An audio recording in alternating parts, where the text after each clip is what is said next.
నేటి నుంచి బండి పాదయాత్ర మీకోసం ప్రజాహిత యాత్రనే వస్తున్న ఆశీర్వదించండి పార్లమెంటు నియోజకవర్గ ప్రజలకు బండి బహిరంగ లేప రాష్ట్ర అధ్యక్షుడిగా ఉండి కరీంనగర్ నుంచి ఎంపీగా అయిన తర్వాత అటు పార్లమెంటుకు ఇటు రాష్ట్ర పార్టీని రెండు కూడా ఒకేసారి బ్యాలెన్స్ చేయాల్సినటువంటి పరిస్థితి ఉన్నటువంటి కరీంనగర్ నుంచి ఈసారి కూడా కరీంనగర్ ఎందుకంటే ఎమ్మెల్యేగా ఓడిపోయారు అధ్యక్షుడిగా ఉండి ఈసారి కూడా కరీంనగర్ నుంచి ఎంపీగా గెలిస్తేనే తెలంగాణలో బీజేపీ పట్టు ఉంటుంది బండి సంజయ్కి వచ్చినటువంటి పేరు కేసీఆర్ సర్కారుకు డి అంటే డి అనేటువంటి రీతిలో వెళ్ళినటువంటి వ్యక్తిగా ఆయన మళ్ళీ ఓడిపోతే ఆయన చేసినటువంటి పోరాటాలను వృధా అయినటువంటి దేంతో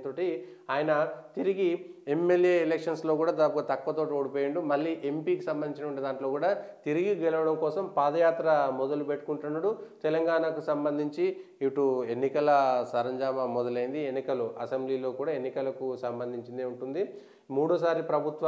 ఏర్పాటుకు జరుగుతున్న ఈ మహాయాగంలో మీ ఆశీస్సుల కోసం ప్రజాహిత యాత్రగా గడప గడపకు వస్తున్న ఆశీర్వదించండి అంటూ ప్రధాన కార్యదర్శి బీజేపీ జాతీయ ప్రధాన కార్యదర్శి నియోజకవర్గం మొత్తం పర్యటించేలా 7 సెగ్మెంట్లను పర్యటించేలా రూట్ మ్యాప్ చేస్తున్నారు అక్కడ ఉన్నటువంటి పరిస్థితులను ప్రజలకు వివరించేటువంటి ప్రయత్నాలు చేస్తున్నారనేటువంటిది చూసుకోవచ్చు